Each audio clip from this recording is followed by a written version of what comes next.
Il y a deux faits importants dans le domaine spirituel. En premier lieu, tous nos péchés ont été traités par le sang, et ensuite, nous-mêmes, nous sommes traités par la croix. Mais que se passe-t-il si, après avoir accepté ces faits, je subis des pertes? C'est un test crucial. Allons-nous croire les faits tangibles du domaine naturel, qui se voient avec nos propres yeux, ou les faits intangibles du domaine spirituel, qui ne se voient ni ne se touchent? Or, la foi est l'assurance des choses qu'on espère, et la conviction de celles qu'on ne voit pas. Hébreux 11:1. Par le moyen de nos sens, nous établissons les faits du domaine naturel. Par exemple, par le sens auditif, je prends conscience de la musique. Si je perds la faculté auditive, alors je perds le plaisir de la musique.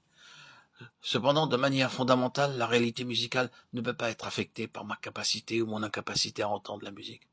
Un aveugle ne peut pas distinguer les couleurs pour lui. C'est comme si les couleurs n'existaient pas. Elles existent bien cependant, mais il n'a pas la faculté qui lui permettrait de pouvoir en jouir. Nous ne distinguons pas suffisamment entre les promesses et les faits. Les promesses de Dieu doivent nous être révélées par son esprit, et nous devons nous les appliquer et nous les approprier.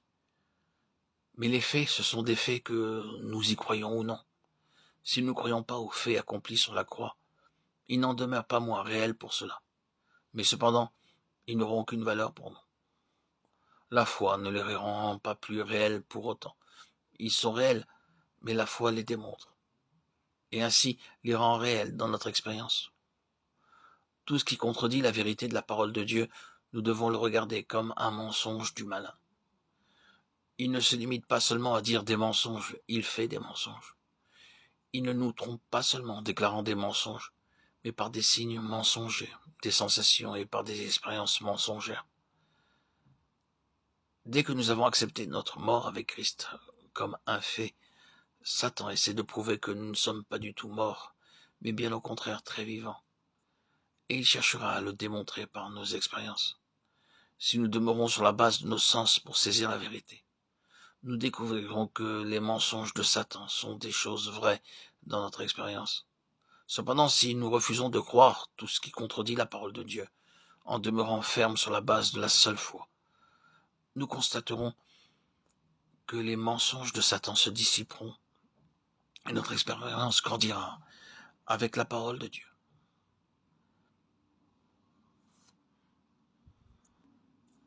La foi est l'assurance des choses qu'on espère et la conviction de celles qu'on ne voit pas. Hébreux 11:1.